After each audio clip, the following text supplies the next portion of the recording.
Não precisa se levantar para ler a Bíblia, até porque eu não vou ver se vocês estão em pé ou não. Mas vamos lá, vamos fazer a leitura do texto.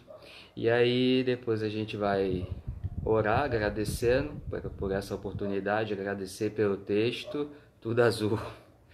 E vamos começar esse estudo, para a graça de Deus, tá bom? Então vamos lá. O Evangelho segundo João, capítulo 14, versículo 15 ao 31. É a segunda parte desse discurso magnífico que Jesus fez para tranquilizar os seus discípulos, horas antes da sua crucificação, horas antes de ser entregue, ser traído, essa história toda que vocês conhecem. Vamos começar a leitura? Se amais, guardai os meus mandamentos.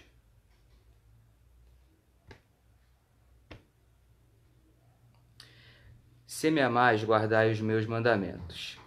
E eu rogarei ao Pai, e ele vos dará outro Consolador, para que fique convosco para sempre.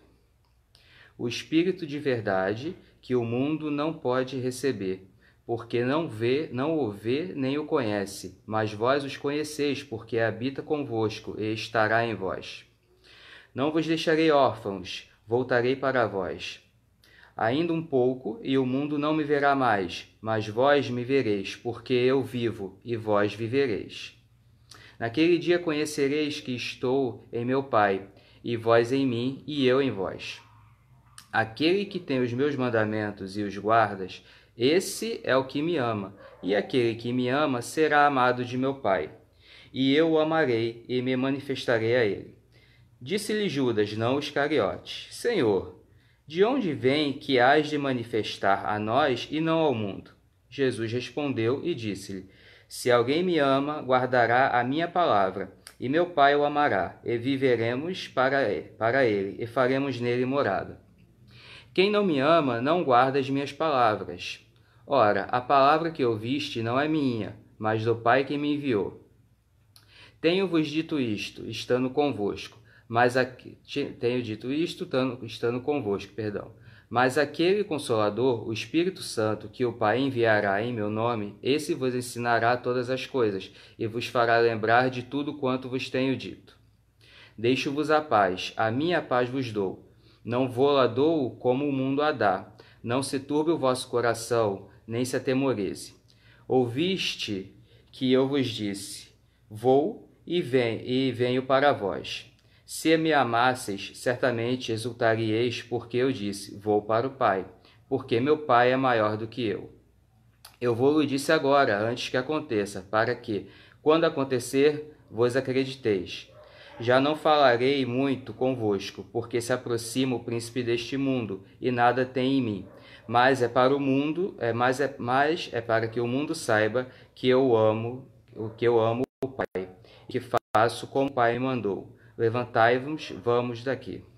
Amém? Vamos fazer uma oração.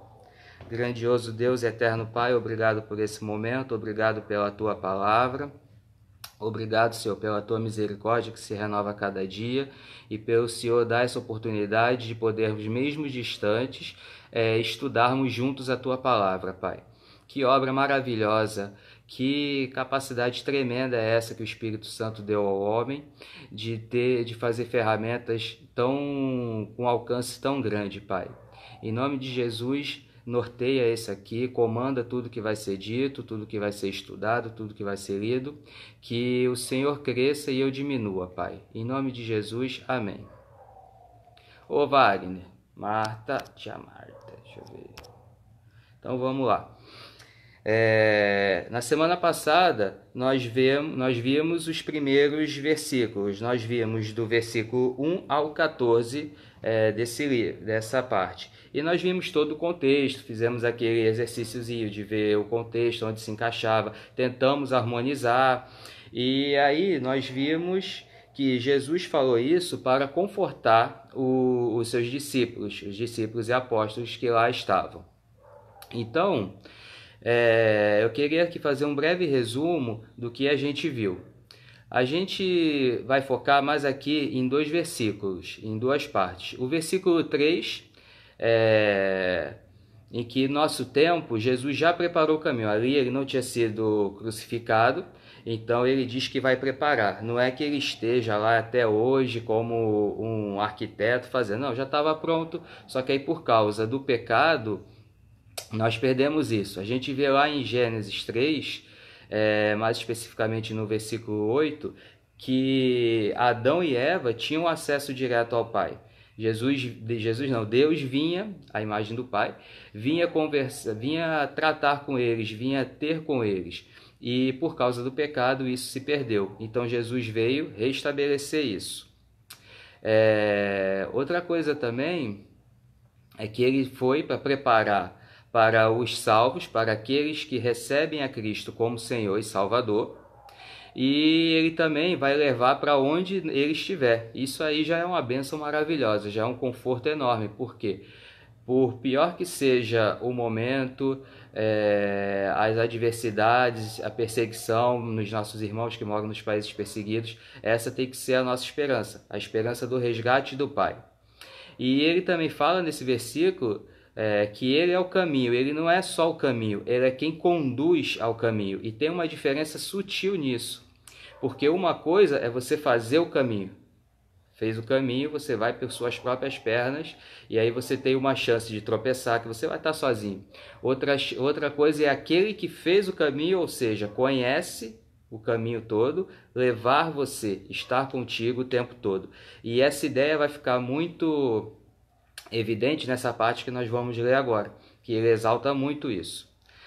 Outro trecho que eu gostaria são os últimos versículos dessa sentença, do 11 ao 14, que ele fala das obras e tal. E ali, aquelas obras, ele estava falando em relação à continuidade da igreja, que aí os apóstolos ainda não tinham noção daquilo, do discípulo, do que vinha acontecer.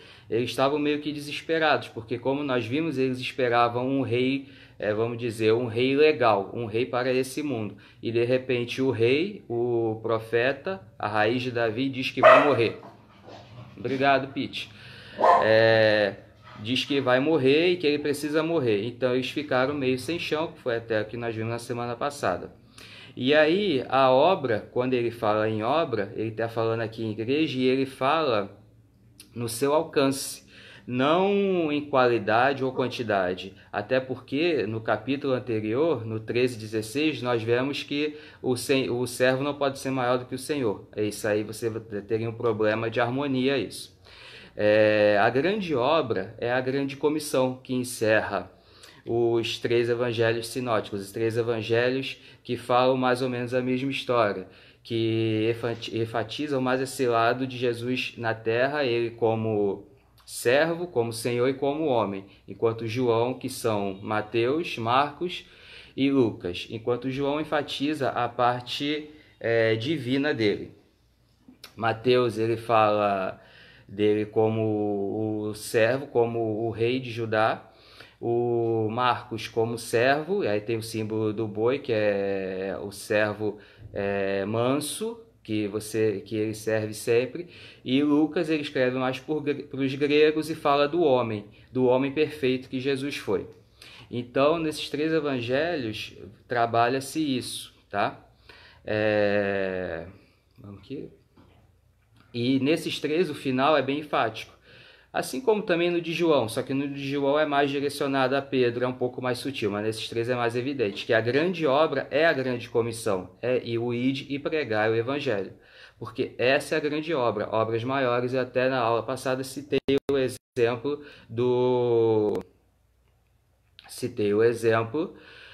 de Atos, que a gente vê que Pedro, depois do Pentecostes, depois da vinda do Espírito Santo, converteu 3.000 pessoas, tá?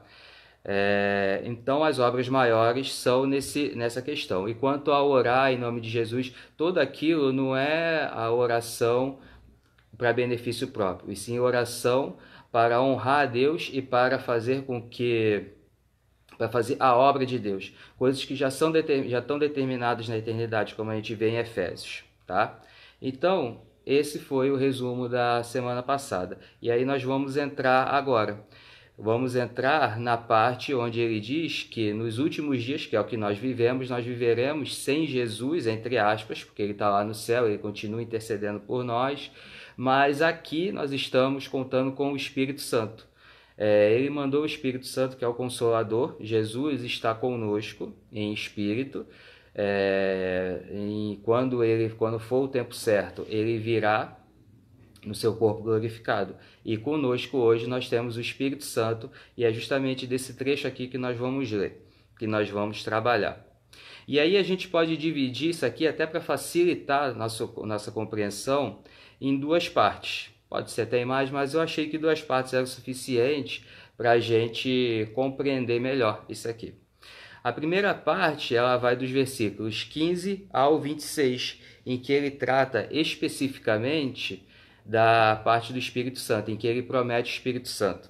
E do 27 ao 31, ele fala da sua paz. É o encerramento desse discurso, e no qual ele evidencia o consolo, que é a paz dele, que é sobre todas as coisas.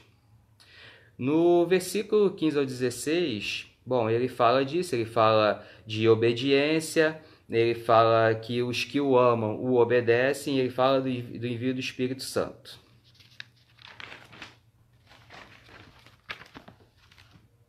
E aí a gente vai trabalhar, como na semana passada, vamos tentar trabalhar versículo por versículo, tá?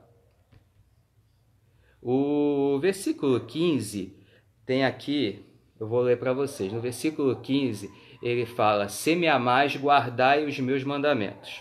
Aí aqui alguns podem estranhar o que eu estou falando, porque existem algumas versões, até as mais usadas, em que bota esse verbo no futuro. Só que para ser mais fiel aos originais, esse verbo é no presente. E aí tem uma sutileza nessa questão. A sutileza é a seguinte, que quando você coloca ele no futuro, a gente inverte a causa e o efeito. A gente inverte a causa que não é... A gente inverte assim, que se você amar, aí você vai guardar, mas não. Na verdade, o guardai é uma ordem. O guardai é uma evidência de que você o ama. Então, se você o ama, você vai guardar os seus mandamentos. E isso se harmoniza muito bem com mais para frente, quando a gente vê os versículos 21 e 22, 23 e 24. No 21, ele é quase um paralelo a esse versículo, o 23 também, e o 24 ele faz um contraste entre o ímpio e o salvo. E a gente vai ver isso para frente. Então, tem essa pequena sutileza em que pode causar uma certa confusão. Mas o mais perto do original, se a gente for traduzir a palavra no sentido, é um sentido de ordem, é um sentido no qual o que ama, guarda. O que ama, guarda, não irá guardar, porque isso é uma prova de amor. E isso encontra eco para frente no capítulo 15, quando ele começa a falar da parábola da videira. Tá? Então vamos prosseguir. Já no versículo 16... a gente vê uma amostra tremenda da Trindade. A gente vê que tanto Jesus como Deus têm uma participação ativa no envio do Espírito Santo. Então nós vemos aqui Deus Filho, Deus Pai e Deus Espírito Santo nesse pequeno versículo.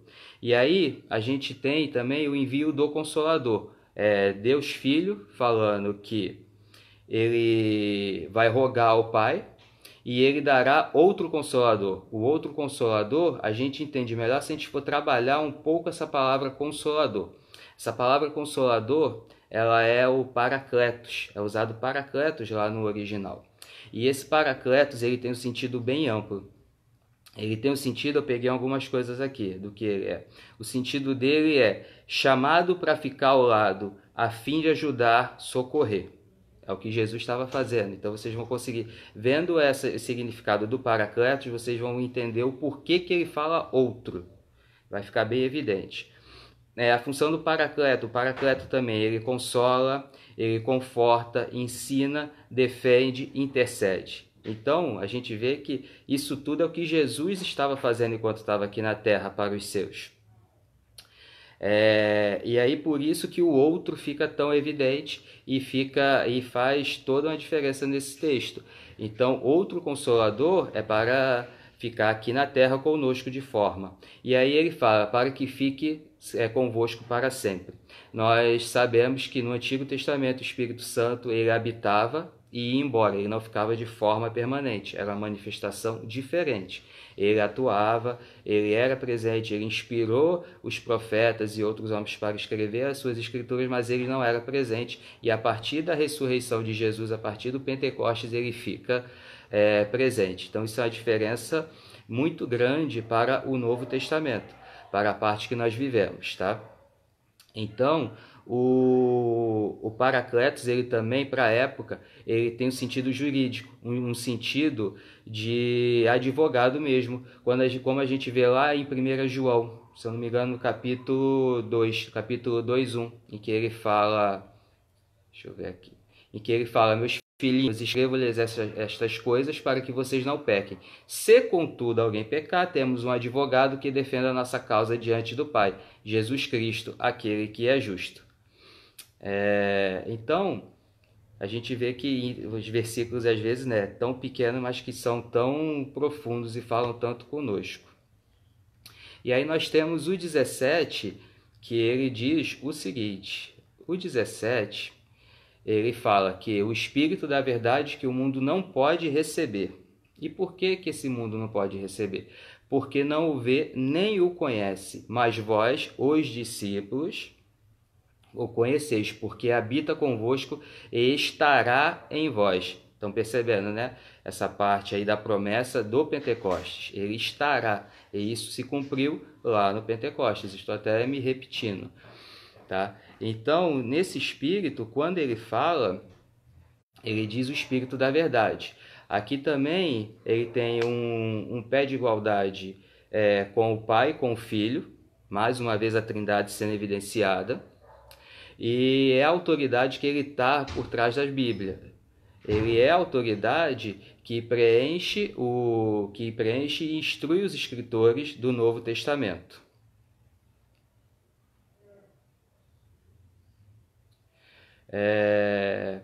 E aqui nós temos também o contraste com o mundo, porque o mundo é a humanidade pecadora, é o pecador que não recebeu a Jesus Cristo, não reconheceu em suas obras, então esse não vem. Então o Espírito ele vem para aqueles que o recebem, para aquele que recebe Jesus Cristo. E habita convosco, é o Espírito que vive nos salvos. Ele é vivo em quem recebe Jesus como seu Salvador. Aí agora nós vamos falar um pouco do versículo 18. O versículo 18 é um daqueles versículos que poucas palavras têm, mas que são bem fortes.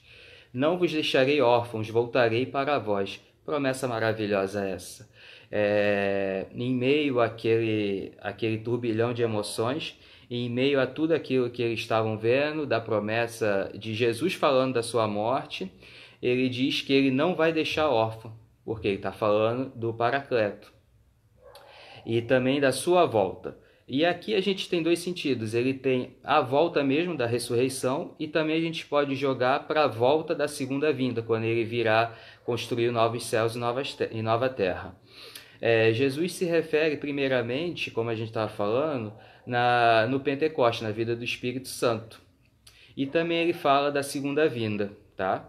E também, como eu falei, essa parte aqui pode ser, a gente entende da parte da ressurreição dele, que esse grupo, mais os 500, como Paulo cita em uma das cartas aos Coríntios, viram Jesus ressurreto.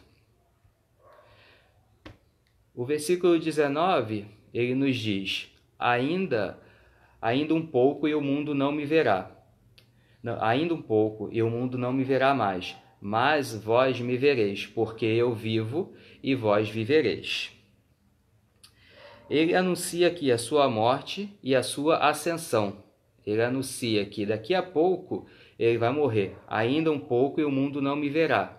Ele não verá mais porque ele vai ser morto. mas vós me vereis. Vai ver tanto ele ressurreto quanto em espírito. E porque eu vivo, vós também viveis. Isso dá ênfase a outra verdade, a vida que só pode ser encontrada em Jesus Cristo, tá? É uma vida que ele garante, e esse é um tema recorrente desde o início desse capítulo. Ele vem falando disso, ele vem frisando que ele é o caminho, a verdade e a vida, que a vida está nele, que ele está junto com o Pai, que quem ficar com ele vai para junto do Pai, que vai para a morada. Então ele está o tempo todo trabalhando isso, trabalhando esse consolo.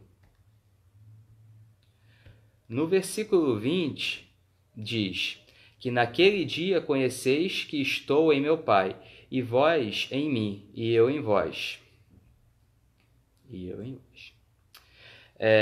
Mais uma vez ele está falando aqui, a gente pode jogar isso, que naquele dia, que a gente viu que para trás ainda existia um pouco de dúvida, como até falei na semana passada. O próprio Tomé, Pedro também duvidou, porque a ressurreição de Jesus foi algo extraordinário. Então, eles ainda tinham uma certa desconfiança, porque eles não tinham visto aquela profecia se cumprir.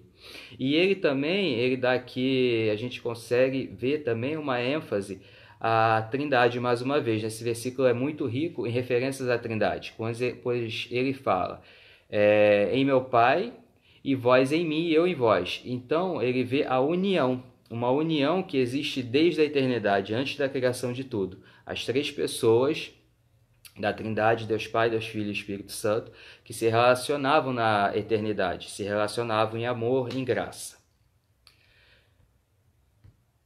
Ele, continuando esse discurso, ele diz que aquele que tem os meus mandamentos e o guarda, esse é o que me ama, e aquele que me ama será amado do meu Pai, e eu o amarei e me manifestarei a ele. Ou seja, isso aqui ele dá eco para aquilo que nós falamos no início, para o versículo 15, onde o guardar seria o mais apropriado, porque ele está dando uma ordenança, e aqui ele reforça isso nesse versículo. Ele fala que aquele que tem os mandamentos, quer dizer, aquele que guarda é quem ama. Ama por quê? Porque acreditou na sua palavra, respeita, segue a sua palavra, segue os seus preceitos. E a nossa aplicação para esse versículo é isso: a gente tem que não querer reinventar a roda ou inventar coisas mirabolantes. Não, é pregar o Evangelho, é estudar o Evangelho, é praticar o Evangelho, é cultuar a Deus como ele se mostra nas Escrituras. A gente não precisa ficar quebrando cabeça, inventando coisas. É simples, é seguir o que está na Bíblia. E isso tem sido muito difícil, até por N motivos, mas que não vai dar tempo de falar agora. Mas esse é um problema que a gente vem trabalhando, vem lutando desde pelo menos meados do século XX. Isso é muito intenso na igreja, esse negócio de querer ajudar Deus em fazer a sua obra. Então, é isso, é o mandamento, é você seguir o que está nas Escrituras. Se você seguir o que está nas Escrituras, isso é mais uma prova de quem ama a Deus realmente, tá? Do mesmo modo que a vivência recíproca, há também a mais profunda mutualidade em amor. O amor fica mútuo quando você segue esses mandamentos. Aí no 22, o Judas, que não é o Iscariotes, é o Judas Tadeu, ele pergunta da onde que o Senhor vem, se ele vai se revelar. Numa outra versão aqui, que eu estou lendo, que fica até mais fácil a gente ler, ele pergunta: por que o Senhor vai se revelar somente a nós, e não ao mundo em geral? E aí, Jesus responde na sequência: e por que ele vai se revelar não ao mundo? O discípulo aqui, ele até entendeu corretamente, mas Jesus vai explicar ainda assim. Mas o que o discípulo tinha mais ou menos em mente ainda era aquela mentalidade judaica, a mentalidade do reino na terra. Então ele esperava ali, é provável que ele tenha esperado, um triunfo político. talvez ele ainda pensasse que nessa ressurreição, eles já estavam começando a aceitar a ideia da ressurreição, ele viria para reinar na terra, para mostrar que ele era o rei também na terra. Apesar de que ele não precisa, ele é o rei da terra, só que ele não é um rei político, o reino dele é acima disso, vai além disso. Só que eles ainda tinham esse pensamento. E aí Jesus responde que se alguém me ama, guardará a minha palavra. Mais uma vez, ele falando, ele dando ênfase na palavra. Isso é muito vivo nos evangelhos, na trajetória de Jesus. Ele chancelando, ele confirmando que a palavra é viva, ele confirmando que o Antigo Testamento é a palavra de Deus. Tanto é que em Lucas ele cita que tinha que se cumprir o que estava na lei e nos profetas. Então, ele cita muito o Antigo Testamento, porque ele também trabalhou ali. Ele também escreveu aqui, o que está lá. Também a palavra de Jesus aqui, o que está lá. Então, os mandamentos é a revelação de Deus, a revelação, o Deus revelado. Se você não amar as Escrituras, você não ama a Deus. Parece meio duro isso que eu estou falando, mas não é, porque a imagem de Deus foi Jesus na terra e a revelação de Deus são as Escrituras. Ele fez esse testamento para nós, ele escreveu isso para nós. Então, os seus filhos têm que amar as Escrituras. E o mundo não ama as Escrituras. Então, por isso que ele não se revela para o mundo nessa fase. O mundo tem as escamas nos olhos. O mundo ele não recebe essas boas obras. E no 24 ele fala, quem me ama... E aí no 24 tem o contraste que eu falei no início. Ele faz um contraste aqui entre o ímpio e o salvo. E no 24 ele fala, quem não me ama não me obedece. E lembra-se, estas palavras não são minhas, elas vêm do Pai que me enviou. Quer dizer, ele está ali falando mais uma vez, que isso não está ele simplesmente falando, ele está falando do Deus Criador Todo-Poderoso, o Pai.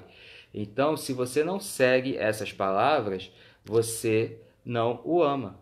É simples assim. E aí ele é mais explícito do que isso, é impossível. Então é por isso que ele não vai se revelar ao mundo, porque o mundo não o conhece. O mundo o matou.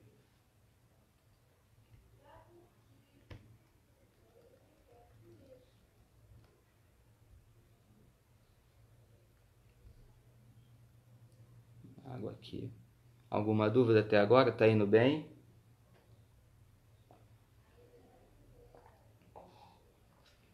E esse versículo a gente vai trabalhar ele mais um pouquinho. Quem me ama, guarda a minha palavra. Se a gente já trabalhou, tá ok. Ora, palavras que ouviste não é minha, mas é a do Pai que me enviou. Tá, esse aqui já fechou. Então vamos para o 25.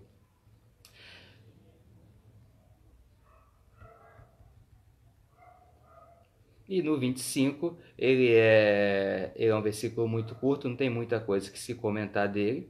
No 25, ele fala que ele está revelando aquilo, ainda estando com eles, que é justamente o que ele fala mais para frente, que ele faz isso para que eles não sejam pegos de surpresa. Na sentença final, acho que é no 27, se eu não me engano, a gente consegue linkar esses dois ditos. No 26, ele é um pouquinho mais complexo, mas também não é difícil não. O 26, ele fala o seguinte, que mas aquele Consolador, mais uma vez falando do Espírito Santo, o Espírito Santo que o Pai enviará em meu nome, Trindade, mais uma vez, a referência, os três aí, esse vos ensinará todas as coisas e vos fará lembrar de tudo o que vos tenho dito. Mais uma vez a ênfase de que o Pai e o Filho estão juntos nessa obra de enviar o Espírito Santo. Ele vai enviar todas as coisas, ele vai ensinar todas as coisas que são necessárias saber para a sua missão. Ele vai instruir, ele vai trazer à memória tudo aquilo, e acontece até hoje, ele vai trazer à memória tudo aquilo que nós precisamos para a sua defesa, para proclamar o Evangelho, e ele vai lembrar de tudo. Essa afirmação ele mostra a divina intenção da obra do Espírito Santo, que é o ensino. ele ensina e o Espírito Santo ele inspira e ele escreve através dos apóstolos, de Lucas e de outros, as Escrituras, o Novo Testamento. Ele fecha o cânon. O Espírito Santo ele tem essa função de continuar a revelação, terminar a revelação de Jesus Cristo através das Escrituras. E agora a gente está na última parte desse capítulo, que é do 27 ao 31.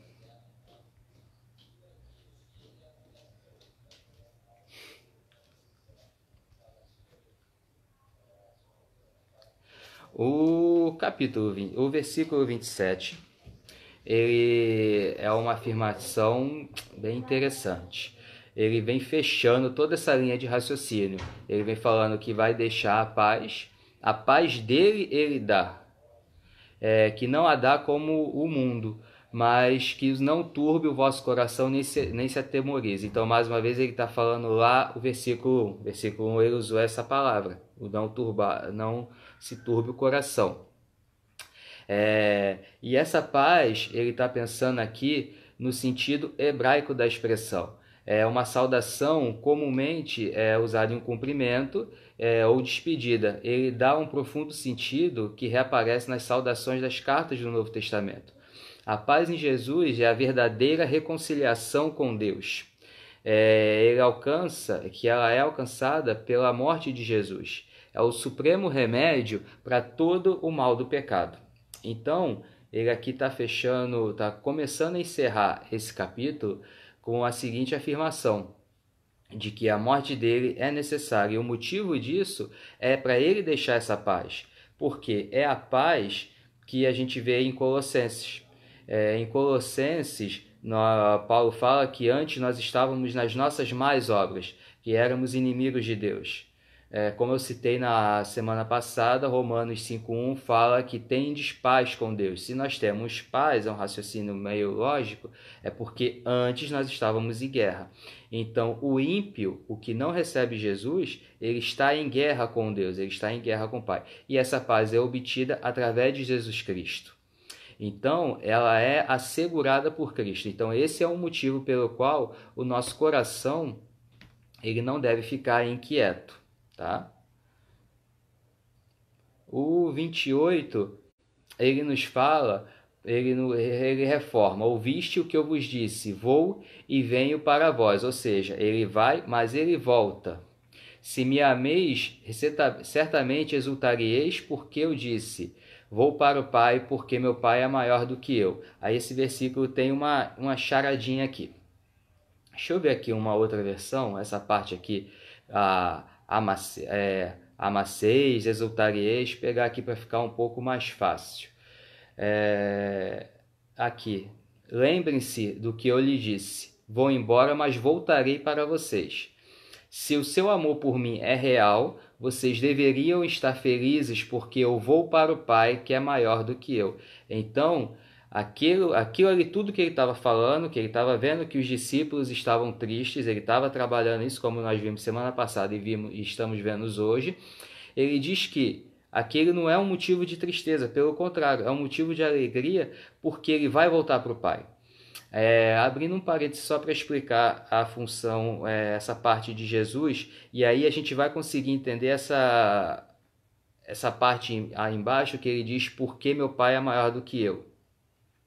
Como se houvesse uma diferença, uma subordinação, como se Jesus fosse subordinado e se Jesus Filho estivesse abaixo de Deus Pai. O que acontece aqui é o seguinte: Jesus Cristo, ele tem os estados. O estado dele é a eternidade, que é junto do Pai e do Espírito Santo, Trindade, como eu já falei há alguns minutos atrás. Ele tem o seu estado de humilhação, que é a partir do momento da sua concepção, nascimento e vida na terra. E aí fica fácil a gente entender essa parte da humilhação, mesmo antes da sua morte na cruz. Porque, imagine, tente, óbvio que isso é um exercício que a gente não vai conseguir alcançar, mas tenta pensar o seguinte: o Deus criador de tudo, o Verbo que criou tudo, pelo qual tudo foi feito. Jesus é o Verbo, João 1,1 nos fala isso. Ele, na eternidade, criador e mantenedor de tudo. Glória máxima do Pai, representação do Pai. Aí ele sai da sua divindade e vem para a Terra. E aí ele passa a ter as mesmas necessidades e privações que eu e vocês que estão vendo. Ele passa a ter fome, sede, frio, necessidades fisiológicas, e todas as nossas limitações, cansaço, enfim, ele passa a ter essa natureza humana que nós temos, dores, tudo isso que nós temos ele passa a ter. Então ele saiu da sua glória e veio. Então isso já é a humilhação. Ele ter que nascer de uma mulher, ele ter que nascer já foi uma humilhação, porque ele é eterno.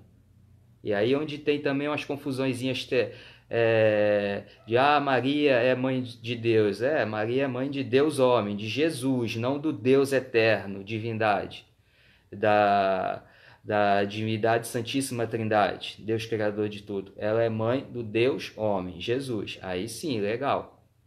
Mas Jesus já existia na eternidade.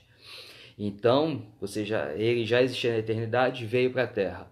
Então, isso é a humilhação. Então, se os apóstolos e os discípulos que estavam ali com ele, naquele cenáculo, naquele quarto, entendessem isso, eles ficariam alegres. Por quê? Porque Jesus ele vai para o seu estado de exaltação, que é o estado dele atual. Ele teve o seu estado da eternidade, humilhação, quando esteve aqui conosco, e depois da sua ressurreição, ele está no seu estado de exaltação. Então é por isso que se eles tivessem esse entendimento, era para eles estarem alegres, porque ele vai voltar para o Pai, que no final das contas, é o que todos nós queremos. E é por isso que ele veio, por isso que ele morreu, e por isso que ele está tranquilizando os seus discípulos. Então, quanto ao maior que eu, agora só para a gente fechar essa parte, para não ter dúvida, o maior é quanto à sua função no plano de salvação. Ele estava realmente subordinado a Deus Pai, nesse plano, sim, até por causa desse estado de humilhação, e ele estava nessa função, porque ele veio para glorificar o Pai. Mas na frente, o Pai glorifica a Deus, a Jesus Cristo. Jesus Cristo é o nome sobre todo o nome. Filipenses, nós temos isso. Que ele abriu mão da sua glória. É uma música muito bonita essa, que é baseada em Filipenses 2. Então, esse é o estado atual de Jesus, e é nessa parte em que ele fala que o Pai é maior do que eu. Mas na Trindade, na eternidade, não existe essa subordinação. Os três são iguais, os três são Deus. Os três são pessoas de Deus. É o mesmo Deus em três pessoas. É meio confuso, mas eu amo esse assunto. Quem já tem um pouco mais de contato comigo sabe que a Trindade é algo que eu sou fascinado. E até eu cito muito Agostinho, que fala que a Trindade você tem duas opções. Ou você a ignora e perde a alma, ou você a estuda e tenta compreender com a sua lógica e razão e perde a mente. Então a gente tem que ficar no meio termo, a gente tem que confiar isso no Espírito, no mistério de Deus. Isso sim é um mistério. É algo que não é plenamente revelado, que não é compreendido, mas existe. E é algo tremendo, é algo fascinante quando você começa a entender a Trindade e como ela é importante para a teologia, como ela é importante para o cristianismo, porque aí você tem um Deus que é independente do ser humano. Algumas vezes, ainda ficando um pouco mais nesse assunto, escuta-se alguns pregadores que dizem que a função que Deus criou o homem porque estava sozinho, estava triste e precisava conversar com alguém. Isso não tem menor amparo bíblico, porque Deus já tinha um relacionamento na Trindade, já tinha um relacionamento na eternidade antes de criar tudo. Como até por isso eu falei, quando a gente estava aqui começando esse estudo da eternidade, que eles estavam lá, que havia o relacionamento. Deus não estava só. Deus estavam lá juntos, em amor, em graça, em tudo, em todo sentimento bom. Deus Pai, Deus Filho, Deus Espírito Santo. E eles quiseram transbordar isso e nos criarem para a sua glória. Não por uma dependência. Eles não dependem da gente para nada. Eles vão continuar lá na eternidade. Se quem estiver assistindo qualquer momento não receber, não reconhecer Cristo como seu Salvador, sinto muito, oro para que você se arrependa disso e aceite, porque Deus vai continuar sendo Deus. Você já sem Ele vai ficar um caminho complicado. Então é nessa parte, tá? O maior é nisso, é quanto a essa subordinação, quanto a esse estado e quanto à sua função no plano de salvação. 28 dito, nós vamos ao 29, a gente já está quase terminando essa parte, e o 29 ele diz que vou-lo disse agora, antes que aconteça, para que quando acontecer, vos acrediteis. E a gente tem aqui mais ou menos um paralelismo com o 25, e eu acho legal esses detalhes, como você vê a cabeça dele como funcionava. Ainda tem muito daquilo que a gente vê lá em Salmos, dele falar uma coisa e mais para frente repetir aquela coisa com outras palavras para enfatizar a ideia. Então ele disse isso agora para que quando acontecer eles acreditarem, os discípulos acreditarem que isso iria acontecer quando o verem ressurreto, quando viram a sua ascensão, tá? Isso aí ele fala do cumprimento das profecias. Ele é mais do que nunca a evidência do cumprimento das profecias, da qual tantos profetas falaram, das profecias do Salvador de tudo, do Salvador, do restaurador do relacionamento da humanidade, do sacrifício perfeito que é Jesus Cristo. Hoje não temos mais sacrifício, porque em Hebreus isso é explicado. Porque Jesus é o sacrifício perfeito, então não existe mais a necessidade do sacrifício.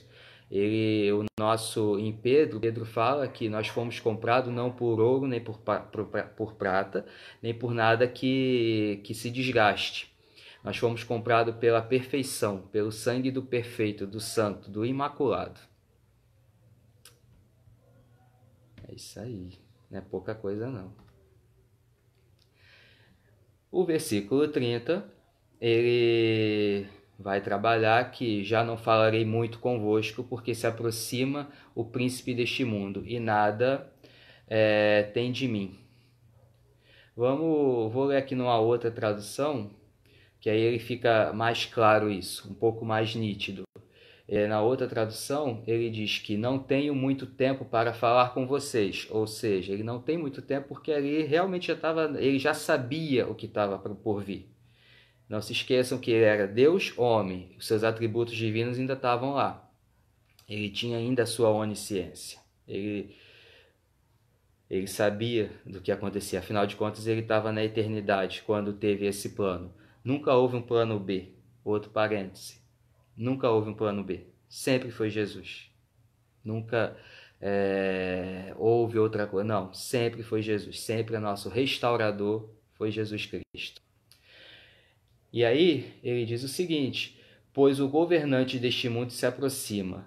E aqui quando, na versão que nós lemos anterior, fala que nada tem em mim, nessa outra que eu estou lendo, que é a NVT, ele diz que ele não tem poder algum sobre mim. Fica mais claro, né? É justamente nisso, que o príncipe desse mundo, governante, o mundo jaz no maligno, como ele mesmo já falou, ele não tem poder nenhum sobre Jesus Cristo. Jesus Cristo é muito mais que ele. Jesus Cristo é criador, Satanás é criatura.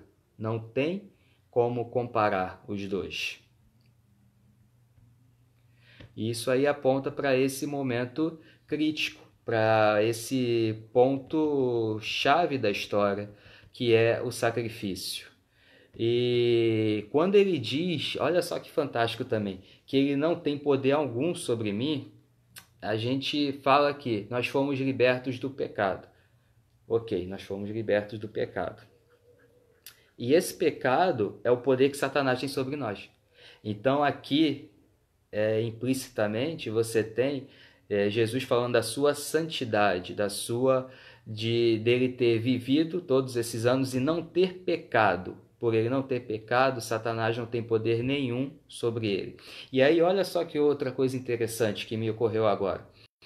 Aqueles que são salvos em Cristo têm os seus pecados perdoados na eternidade.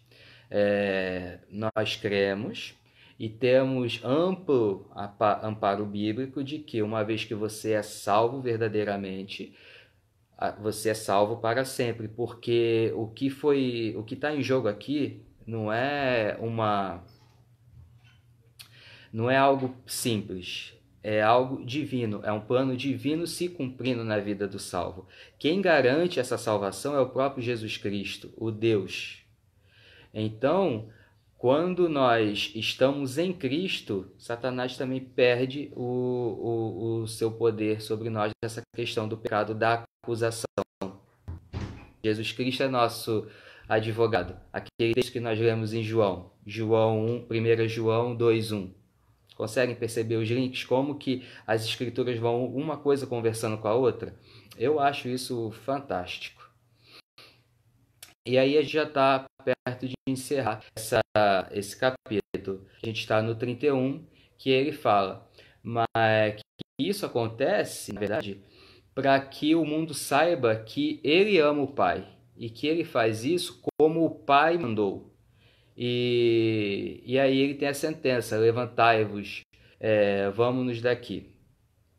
Bom, aqui ele diz as últimas palavras desse discurso, que isso tudo é feito porque Deus quer isso dele, porque para isso, para pagar a dívida que foi contraída lá no Éden.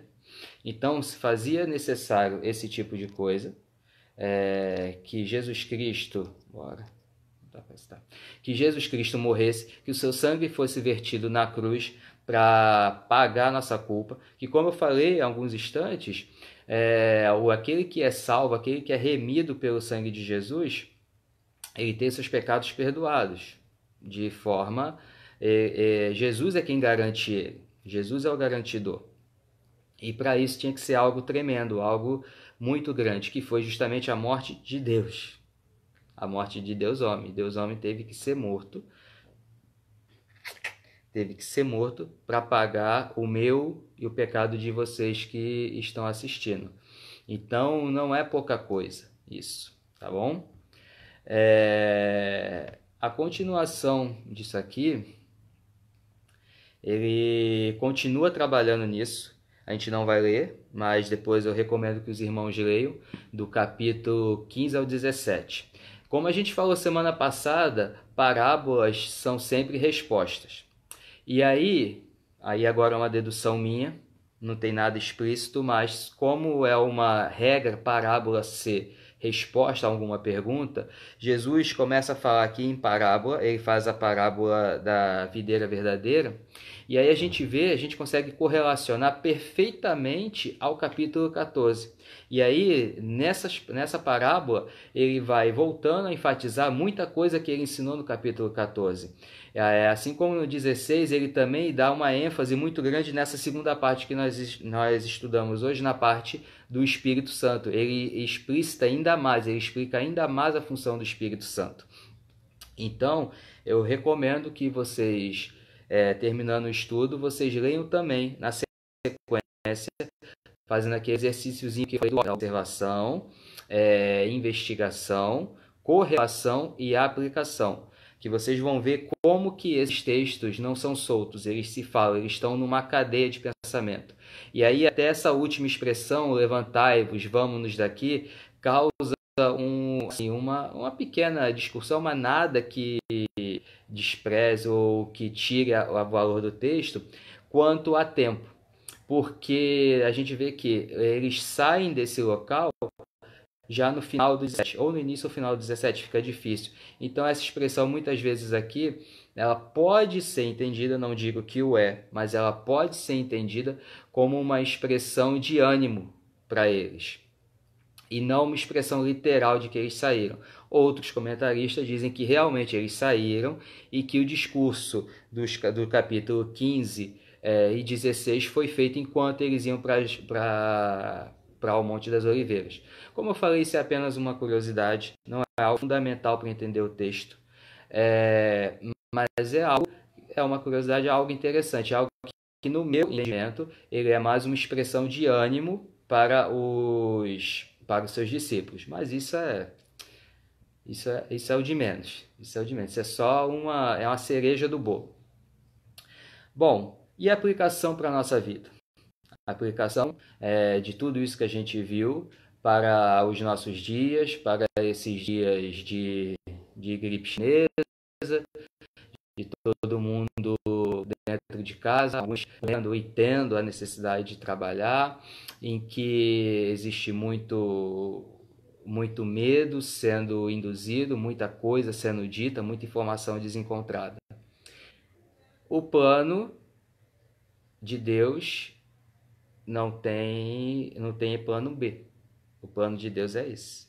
Ele detém o futuro, o mundo está nas suas mãos, ele tem as rédeas disso tudo.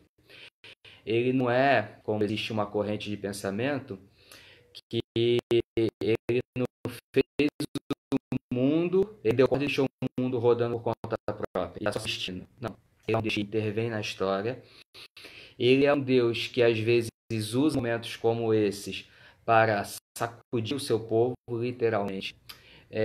Mas ele é um Deus que, no final de tudo, ele faz para a sua glória. E a sua glória é boa para nós, porque afinal de contas, nós, os salvos, somos um com ele. Nós somos filhos dele. Então, essa glória é compartilhada conosco. Então, nós podemos talvez tenhamos momentos difíceis, né? Mas isso Deus sabe. Mas mesmo que os tenhamos, Ele é nosso garantidor. Jesus Cristo é nosso garantidor. O Espírito Santo está conosco, nos dando sabedoria, nos dando inteligência, cuidando, estando conosco, consolando. Vou ler até novamente as definições do Paracleto, que é chamando para ficar ao seu lado, ajudar, socorrer, consolar, confortar, defender, interceder, ensinar, ser conselheiro. Então, é esse Deus tremendo a quem nós servimos, é esse Deus que manda na história e é esse Deus que sabe de todas as coisas. Então, é nele que nós temos que confiar.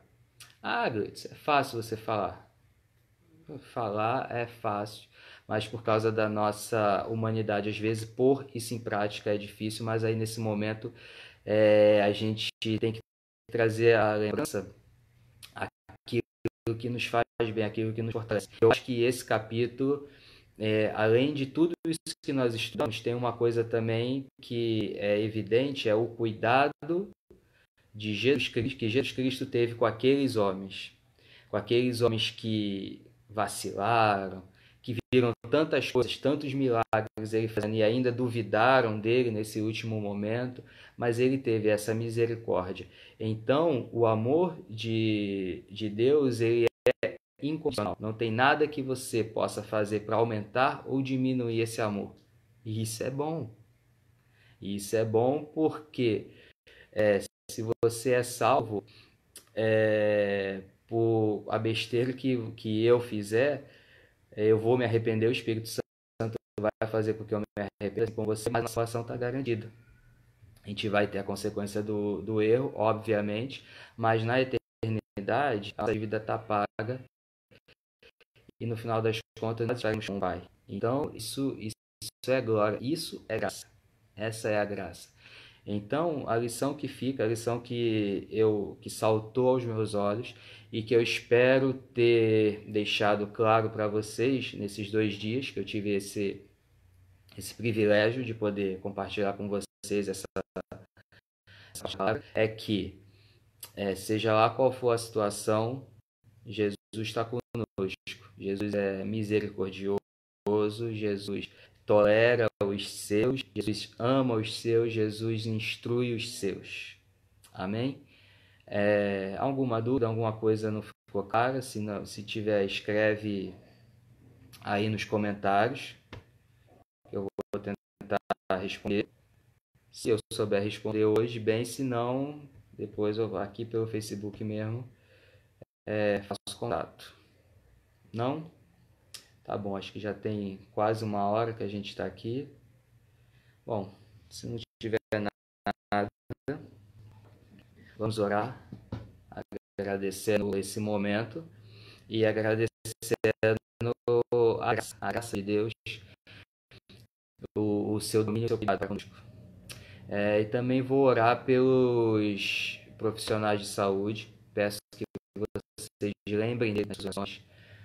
Peço que vocês lembrem de nossos irmãos que estão espalhados pelo mundo, também estão sofrendo por isso. Peço pelos irmãos daqui e também pelos ímpios, porque nesses ímpios, certamente tem gente que ainda não encontrou Jesus, mas que vai encontrar Jesus. Tá? Vamos orar. Grandioso Deus, obrigado por esse momento em que podemos ver o quão o Senhor é cuidadoso para conosco, o quão detalhista o Senhor é, o quão completo o Senhor vê o ser humano. O Senhor não cuida apenas no âmbito espiritual, mas também o Senhor traz o consolo mental e o Senhor também cuida em todas as áreas, Deus. Em nome de Jesus, agradeço essa oportunidade que o Senhor nos deu. Agradeço, Deus, por esses meios que o Senhor tem nos dado. Agradeço pela Tua santa e eficaz palavra, Deus, pela Tua revelação. Agradeço também pela oportunidade que nós temos de, nessa crise, aprender mais do Senhor. Que nós possamos dobrar nossos joelhos, que o Deus Espírito Santo venha trazer à memória nossos pecados, para que nós possamos verdadeiramente nos arrepender, pedir perdão a Ele. Que saiamos disso tudo uma igreja mais forte, uma igreja unida com um pensamento único, de cumprir a Tua obra e cumprir o ID. Tem misericórdia dos nossos irmãos espalhados pelo mundo.